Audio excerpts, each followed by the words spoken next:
마태복음 4장 8절에서 11절까지입니다.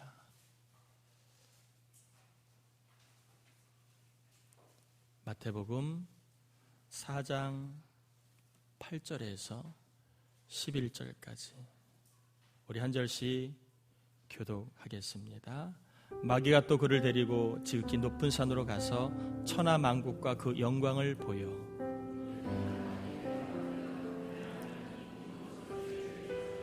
이에 예수께서 말씀하시되 사단아 물러가라 기록되었으되 주 너희 하나님께 경배하고 다만 그를 섬기라 하였느니라.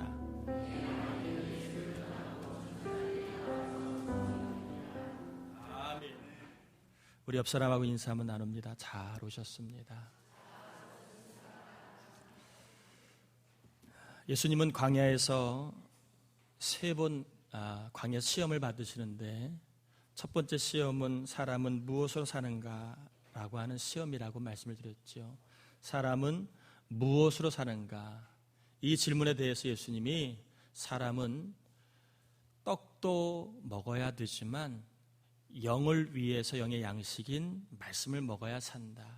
저와 여러분들이 사람답게 또 하나님이 원하시는 대로 살려면 떡도 먹어야 되지만 하나님의 말씀을 양식으로 먹을 때에 우리가 살 수 있는 줄 믿습니다. 이 시간 예배하며 말씀 듣는 여러분들을 하나님이 살게 하시는 힘을 꼭 주실 줄 믿습니다. 어떤 일이 있어도 절망하지 않고 주저앉지 않고 낙심하지 않고 일어서게 만드는 힘을 예배하는 저와 여러분에게 부어주시기를 축복합니다. 두 번째, 예수님은 성전에서 사람은 무엇을 위해 살아야 될까라는 시험을 받았습니다. 이 질문에 대해서 예수님은 사람은 창조주의 의도를 따라 살아야 한다. 내가 좋아하는 일, 또 내가 잘할 수 있는 일을 그것을 앞세우지 말고 창조주 하나님이 나를 지으신 목적과 의도가 무엇인가를 알고 그 목적에 따라 의도에 따라 살아야 한다. 특별히 이것을 사명이라고 말씀을 드렸죠. 저와 여러분들이 다 갖고 있는 사명은 누구를 보여주는 거라고 얘기했어요? 하나님을 보여주는 것이다. 자, 하나님의 영광을 드러낸다는 말은 저와 여러분의 삶을 통하여 하나님을 보여주는 것을 말합니다. 한번 옆 사람에게 얼굴을 한번 쳐다보시길 바랍니다. 옆 사람 얼굴을 보면 누가 보이세요? 하나님이 보이세요? 아니면 하나님이 안 보이세요? 또 굳이 하나님이 안 보인다고 그렇게 얘기를 깜깜해 그러지 마시고 앞으로 우리의 사명이 하나님을 보여주는 사명자의 길을 걸어갈 수 있길 바랍니다. 사람은 무엇을 위해 살아가는가? 하나님의 의도를 따라 사명을 가지고 살아야 한다는 말씀 드렸습니다. 오늘은 마지막 시험인데 사단이 지극히 높은 산으로 예수님을 데리고 갑니다.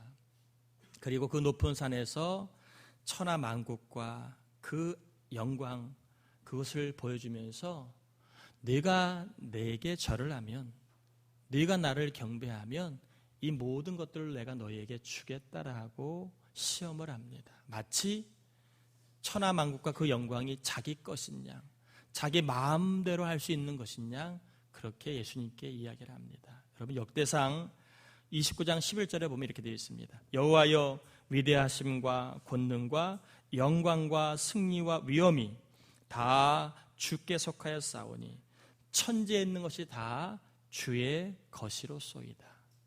지금 사단이 하나님의 것을 자기 것인 양 이야기하고 있습니다.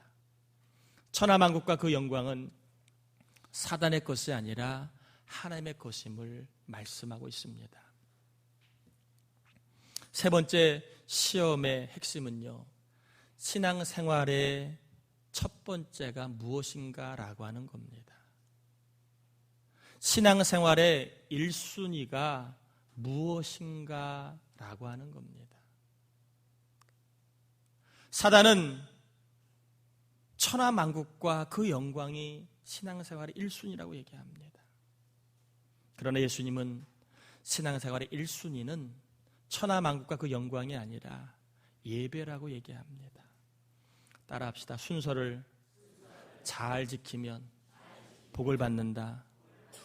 천하만국과 영광이 먼저가 아니라 여러분 예배가 먼저입니다. 천하만국과 영광을 쫓아가려고 살지 마시고 예배를 쫓아가시길 바랍니다. 예수님은 우리 생활의 1순위는 예배라고 얘기합니다. 그래서 10절에 보면 이렇게 얘기합니다. 예수께서 말씀하시되 사탄아 물러가라 기록되었으되 주 너희 하나님께 경배하고 다만 그를 섬기라. 천하만국과 영광이 1순위가 아니라 예배하여 하나님을 높이는 게 1순위다 라고 주님은 말씀하십니다. 여러분, 예배를 신앙생활의 1순위로 두어야 하는 이유가 있는데, 첫 번째는 그래야 시험거리가 그리고 갈등할 거리가 줄어듭니다.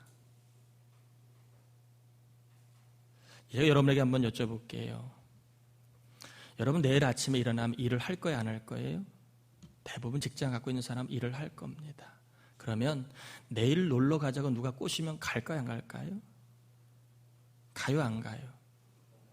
못 가죠. 정신없는 소리 하고 있네. 왜 그렇습니까? 1순위가 내일은 출근입니다.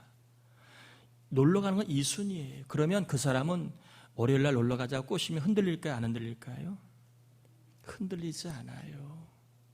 1순위가 명확한 사람은 흔들리지 않아요. 여러분, 주일에 결혼식장 가야 돼요, 안 가야 돼요?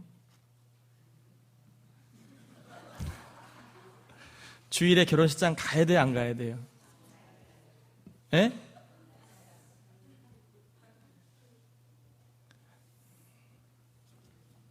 저는 가지 말라고 얘기는 안 했습니다. 미리 가시면 됩니다. 미리. 예배가 1순위인 사람은 주일에 결혼식 갈까 말까 가지고 고민하지 않아요. 1순위인 사람. 왜요? 예배가 1순위니까. 부득불 꼭 축하해 줄 일이 있으면 미리 다녀오면 됩니다. 그리고 양해를 구하고 축의금을 보내면 충분합니다. 굳이 얼굴 도장 박지 않아도 요즘에는 다 이제는 이해해 줍니다. 여러분 축복합니다. 내가 얼굴 도장 안 찍으면 내 손님 떨어질까 걱정하지 말길 바랍니다. 그래서 나는 손님 위해서라도 꼭 가서 얼굴 도장 박아야 되겠다. 그러지 않으셔도 됩니다. 주일에 친구랑 놀러 가야 되나요? 말아야 되나요? 청년들 잘 들으세요. 주일날 친구랑 놀러 가야 돼요? 안 가야 돼요? 예배가 1순위인 사람은 놀러 가지 않아요.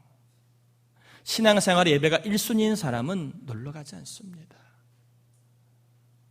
정 친한 친구 왔으면 토요일날 만납니다.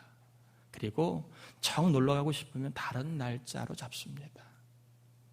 그런데 그게 1순위가 안 된 사람은 야 가자 그러면 갈등합니다. 야 교회 가야 되는데 가야 되나 말이야 갈등합니다. 여러분 축복합니다. 예배를 신앙생활 1순위로 그냥 두시면 처음에는 힘들어요. 그러나 점점 시험거리가 없어집니다. 갈등할 거리가 없어집니다. 문제가 있어도 여러분 예배를 1순위에 두기를 바랍니다.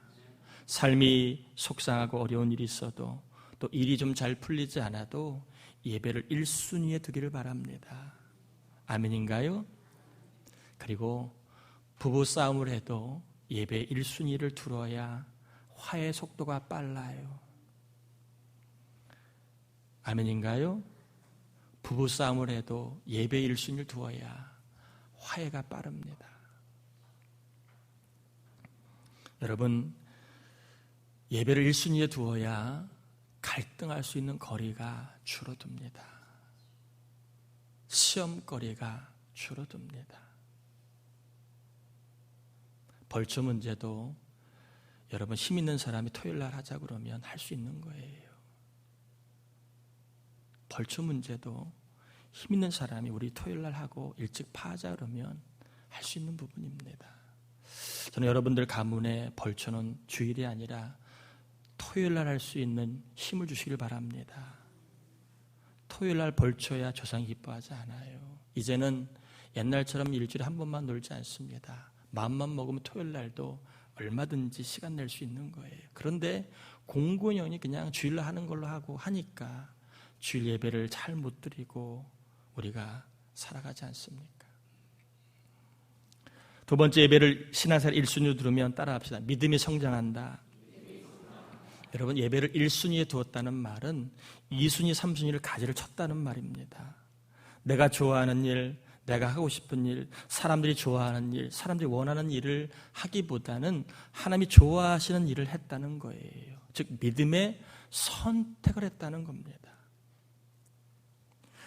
믿음의 선택을 하면 하나님이 그냥 두시질 않아요.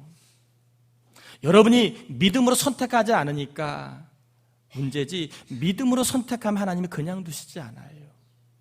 믿음으로 선택하면 하나님이 반드시 믿음의 체험을 하게 하십니다. 따라합시다. 믿음의 선택을 하면 믿음의 체험을 한다. 여러분, 잠시 믿음의 선택을 해서 어려움도 있고 오해도 있고 수군거림도 있고 비아냥도 있을 수 있습니다. 여러 말을 들을 수 있습니다. 그러나 여러분 조금만 견디시면 믿음의 체험을 하게 됩니다. 하나님이 살아계심을 체험하고 하나님이 나와 함께 하심을 체험하게 되고 하나님이 나를 사랑하심을 체험하게 되고 하나님이 나의 삶을 인도하심을 체험하게 되고 하나님이 나를 위해서 일하심을 체험하게 됩니다. 여러분 특별히 예배를 1순위로 늘 선택할 수 있길 바랍니다. 믿음의 선택을 하면 믿음의 체험을 할 수 있다. 여러분 주일만큼은 예배를 선택하셔서 이 선택이 흔들리지 않기를 바랍니다. 이 선택으로 말미암아 삶 속에 믿음의 체험들이 많아지기를 주님의 이름으로 축복합니다. 이처럼 신앙이 성숙해집니다. 믿음의 체험을 하다가 자꾸 그 믿음의 체험을 반복하다 보면 신앙이 성숙합니다. 신앙이 성숙하면요, 고난 속에 하나님의 계획을 볼 수 있게 됩니다. 여러분 혹시 지금 어떤 고난이 삶에 있습니까? 그 고난 속에 하나님의 섭리가 보이십니까? 아니면 깜깜하십니까? 믿음이 성장하여 고난 속에 있는 하나님의 섭리를 볼 수 있게 해 주시기를 축복합니다. 아픔이 있습니까? 아픔 속에 하나님의 영광이 보여지시기를 축복합니다. 문제가 있습니까? 지긋지긋해. 해도 너무한다. 그런 문제가 있습니까? 그 문제 속에 하나님의 뜻이 보여지시기를 바랍니다. 연단 가운데 있습니까? 그렇다면 연단을 통해서 하나님의 섭리까지도 볼 수 있기를 축복합니다. 잘 나가던 사울입니다. 잘 나갔지요. 너무 잘 나갔습니다. 잘 나가던 사울이요, 예배 제멋대로 드리다가, 예배 망령되게 드리다가, 예배 경솔하게 드리다가 추락했습니다. 따라합시다. 예배 잘못 드리면 추락한다. 여러분 예배 시간에 졸지 마세요. 제발 눈 감고 졸지 마세요. 잘 나가는 사울도 예배 잘못 드려 추락했습니다. 여러분 예배를 너무 경홀하게 여기지 마세요. 예배를 너무 성의 없이 드리지 마세요. 추락합니다. 아무리 잘 나가도 여러분 예배를 소홀하면, 예배를 만만하게 여기고 예배 긴장 없이 드리고 예배 준비 없이 드리면 추락합니다. 예배는요, 하나님이 함께 하시는 존귀한 시간입니다. 따라합시다. 예배 실패자는 하나님이 더 이상 쓸 수 없다. 여러분 예배 실패하면 잘 나가다 하나님 안 쓰십니다. 기억하세요. 우리 교회가 계속 쓰임받고 싶으면 예배를 잘 드려야 합니다. 예배 실패자는 하나님이 쓰시지 않아요. 엄중합니다. 예배 시간에 장난치거나 잡담하거나 딴 생각하면 안 됩니다.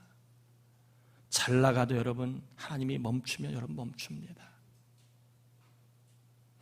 아무리 여러분의 앞길이 평탄대로가 있는 것 같아도 하나님이 막으시 막히는 게 인생입니다.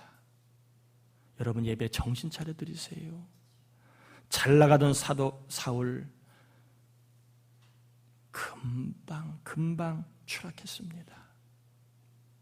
정신 차리십시오. 예배 시간에. 아멘인가요? 예배를 여러분 귀하게 여기셔야 합니다. 지금 잘 나간다고 계속 잘 나가는 거 아니에요. 지금 잘 될 것 같다고 끝까지 잘 되는 거 아닙니다. 여러분 예배 소홀하면 추락할 수 있습니다.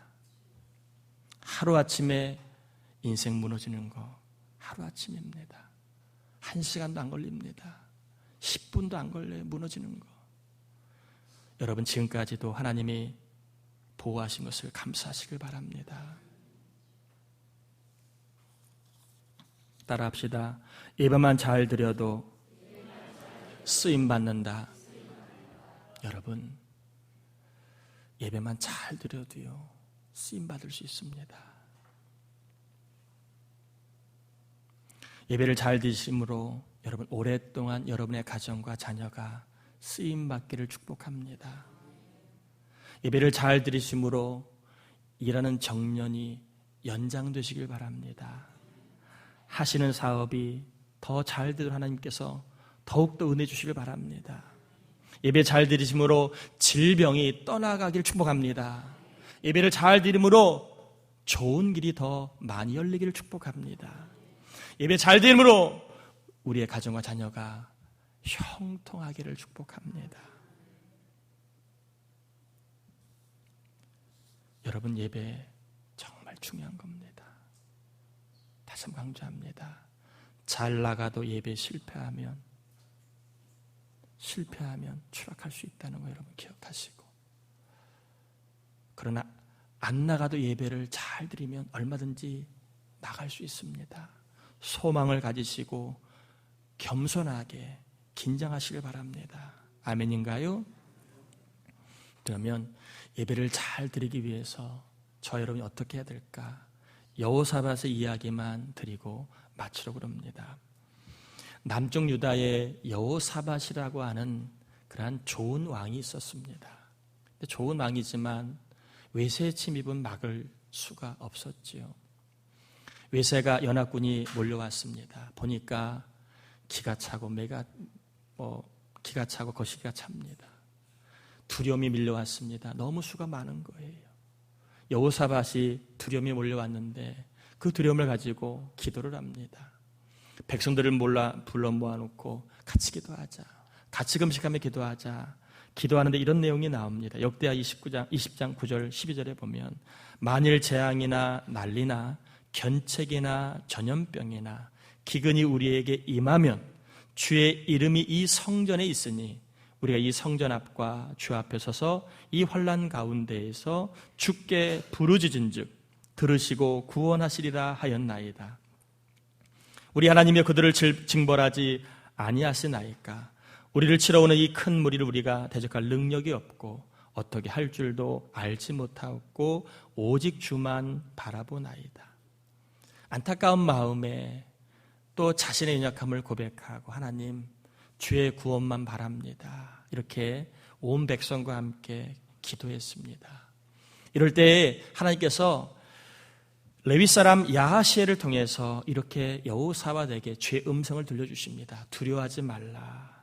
내일 그들과 맞서 나가라. 내가 너와 함께 가리라. 이렇게 여호와의 음성을 여호사밧이 듣게 됩니다. 아직 전쟁이 끝나지 않았습니다. 상황이 바뀌지 않았습니다. 그냥 주의 음성만 들었을 뿐입니다. 아, 놀라지 말아라. 내가 너와 함께 가겠다. 이런 음성만 들었습니다. 이 음성만 들었을 뿐인데 여호사밧이 다음날 전쟁을 하러 나갈 때에 성가들을 앞세우고 나갑니다. 그리고 성가대가 어떤 찬양을 하느냐 하면 따라합시다. 여호와께 감사하세. 이 찬양을 하면서 나갑니다.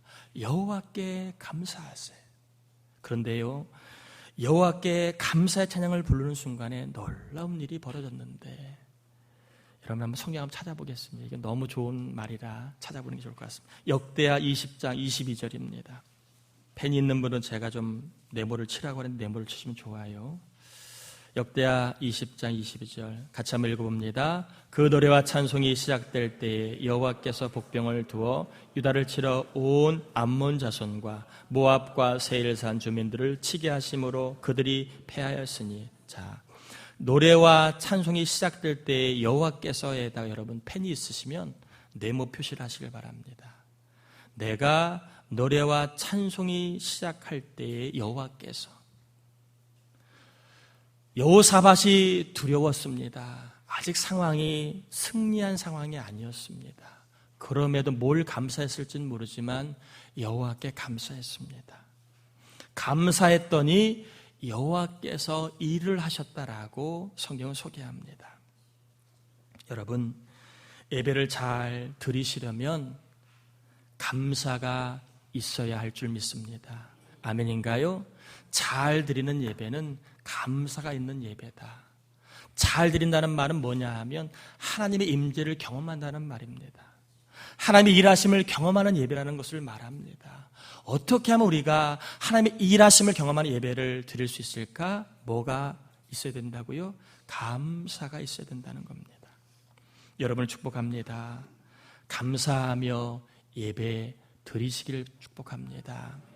힘들고 다급하고 부족하고 어렵고 그리고 고단하여도 여러분 마음속에 감사가 담겨진 예배가 되기를 바랍니다. 하나님은 감사하는 예배자를 찾으시고 감사하는 예배자는 하나님의 일하심을 경험하게 됩니다. 따라합시다.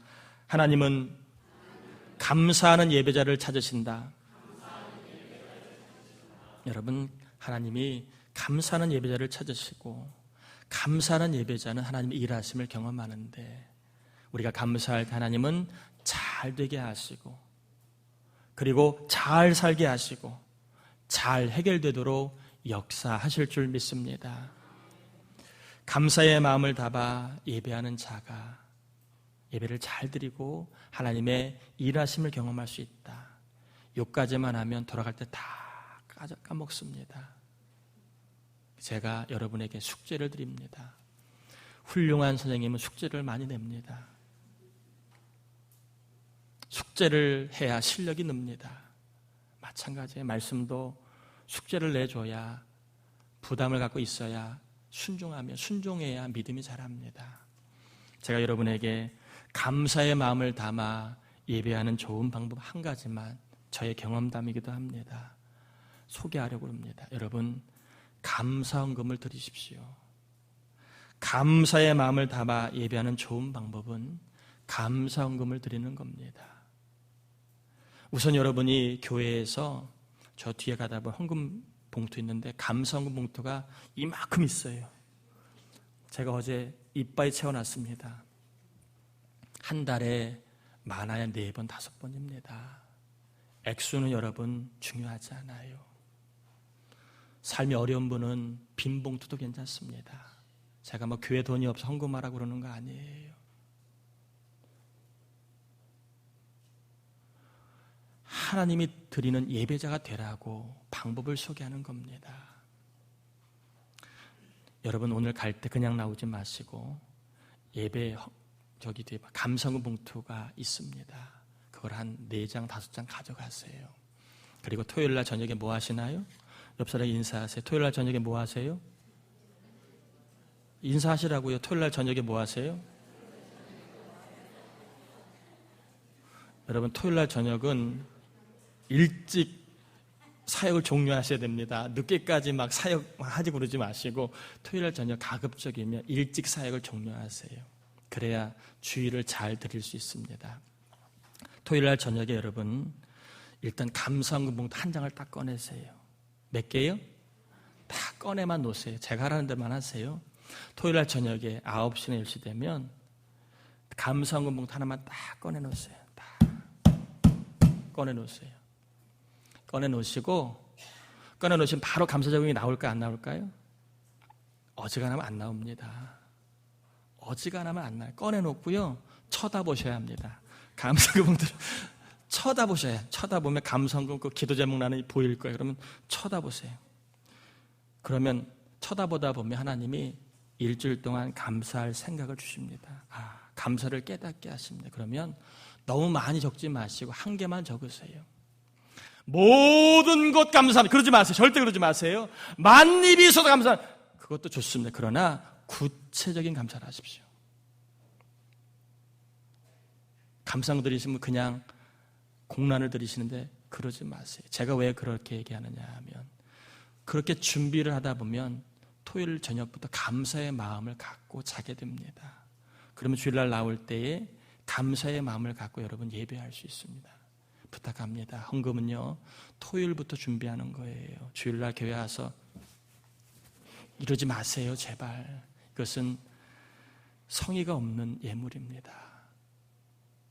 여러분 결혼식장 갈 때 축의금 미리 써서 가지요. 거 앞에 가서 쓰는 분들은 제가 볼 때 그렇게 많지 않아요. 사람 보는 앞에 누가 적습니까? 안 보는데 적거나 미리 적어 가잖아요.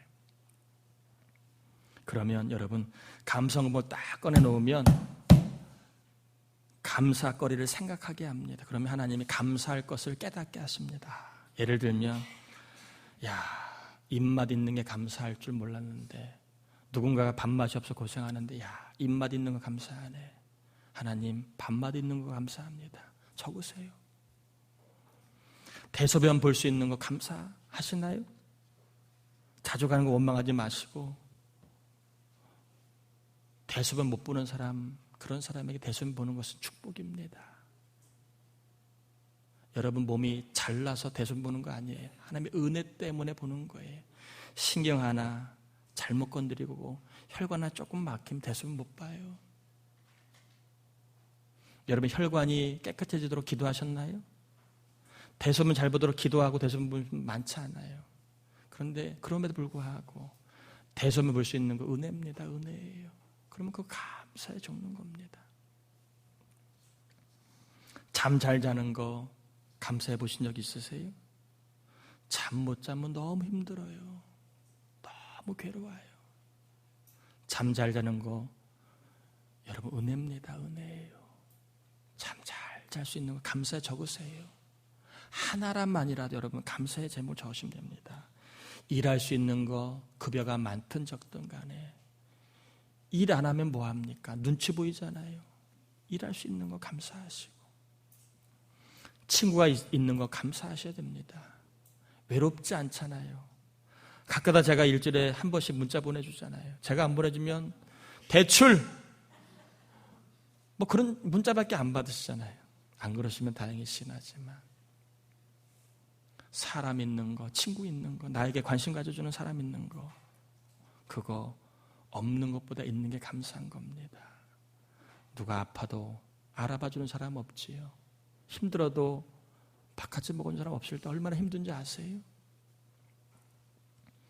교회가 있고 교우가 여러분 곁에 있다는 거 감사하셔야 됩니다. 제가 분명히 장담하는데 여러분 인생에 교회가 있다는 거 축복이라는 것을 깨닫는 날이 앞으로 더 많이 느낄 거예요. 교우가 있다는 것이 얼마나 축복인가를 깨닫는 일이 많아질 겁니다. 교회와 교우가 있다는 건 복입니다. 옆 사람 인사합시다. 당신 제 곁에 있어서 감사합니다. 여러분 곁에 누가 있다는 거 정말 감사해야 될 겁니다. 그리고 자식 있는 거요.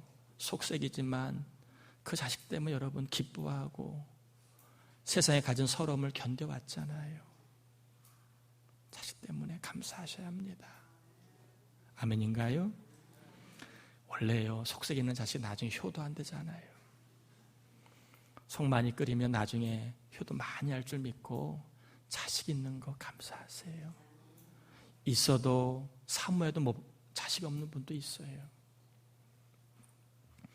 여러분 특별히 젓가락질 할 수 있으면 감사하시길 바랍니다. 젓가락질 할 수 있는 근육과 힘이 있다는 거 감사하셔야 합니다. 청년들 젓가락질 할 수 있는 감사하시길 바랍니다. 신경 하나만 끊어지면 못해요. 걸을 수 있고 뛸 수 있고 기도할 수 있고 교회 나올 수 있고 천국 갈 수 있고 무엇보다 생각이 나는 거 감사하시길 바랍니다. 저도요, 생각이 잘 안 날 때가 많아요. 전화기를 들었는데 누구한테 전화해야 될지, 또 이렇게 누가 생각나 연락처를 찾다가 보면 누구한테 전화를 해야 될지 한참 있다가 종료 누를 때가 많아요. 한쪽 손에 전화기 들고 전화기 어디 있지 찾을 때가 많아요. 죄송합니다. 나이 드신 분 앞에 저도 이렇게 기억이 깜빡깜빡해요. 안 그랬는데. 여러분, 생각이 나는 거 그거 은혜입니다. 하나님이 은혜 주셨으니까 기억이 되고 생각이 나는 거지. 은혜를 거두시면 어느 날 갑자기 생각이 안 납니다. 씹을 수 있는 이가 있는 거 감사하시고, 누울 수 있는 방이 있는 거, 덮을 수 있는 이불이 있는 거 다 감사의 조건입니다. 무엇보다 씻을 수 있는 물이 있는 나라에 태어난 거 감사하시길 바랍니다. 아직도 전 세계에 우리 대한민국 상위 10% 안에 주는 잘 사는 나라입니다. 우리가 어렵다고 해도 아직 씻을 물이 없어서 물 때문에 죽어가는 사람이 엄청나게 많아요. 씻을 수 있는 물이 있는 거 감사하셔야 됩니다. 먹을 수 있는 반찬이 있는 거 감사하셔야 됩니다. 여러분, 제가 좀 너저리하게 감사를, 일상의 작은 것들을 소개했는데 그렇게 보면 머리카락 있는 것도 감사하지요. 그렇지 않아요? 우리에게 다 감사가 생각하면 있다는 겁니다. 특별한 사람만 감사하는 거 아니고 대단한 사람만 감사하는 거 아니에요. 결혼할 수 있다는 것도 감사하셔야 합니다. 결혼하고 싶어도 여건 때문에 못하는 분도 많은데, 토요일날 저녁에 9시 뭐 하시라고요? 또 다 잊어버리셨지. 이거 뭐 감사 얘기하다가 다 잊어버리셨지. 토요일날 9시나 10시 되면 뭐 하시라고요? 감사원봉을 일단 꺼내놓으세요. 이렇게 꺼내놓으시고 뭐 하시라고요? 봉투를 쳐다보시라고. 바로 적지 마시고. 그러면 안 돼요. 그러면 쳐다보셔요. 그러면 하나님이 일주일 동안 이게 은혜임을 깨닫게 하십니다. 그거 하나만이라도 적으십시오. 그래서 교회 나올 때에 그 마음을 담아서 한번 예배하시면 달라요. 그냥 나올 때랑 감사의 마음이 없이 드리는 예배랑 완전히 달라요. 그리고 감사의 마음을 갖고 예배하면 하나님이 가만히 있질 않습니다. 여러분 따라합시다. 감사가 없으면 하나님이 가만히 계신다. 따라합시다. 감사하면 하나님이 가만히 계시지 못한다. 여러분 인생 하나님이 가만히 계시기 원하신다면 그냥 감사 없이 사십시오. 그러나 도와줄 하나님이 가만히 계시지 못하는 삶을 살기 원한다면 여러분 삶에 감사가 있길 바랍니다. 신앙생활 1순위가 뭐라고요? 예배인데 예배를 잘 드리면 뭐 하자고요? 감사를 담아 예배하자. 감사를 잘 담아 예배하기 위해서 감사헌금 봉투를 여러분 매주마다 적으십시오. 제가 말씀드려서 액수는 중요하지 않아요. 여러분 마음이, 감사가 있는 마음이 중요합니다. 그 마음을 담아 예배하시다가 우리 하나님이 가만히 계시지 못하고 잘 살게 하시고 잘 되게 하시고 그리고 잘 풀리게 하시는 복을 다 누리시길 예수님의 이름으로 축복합니다.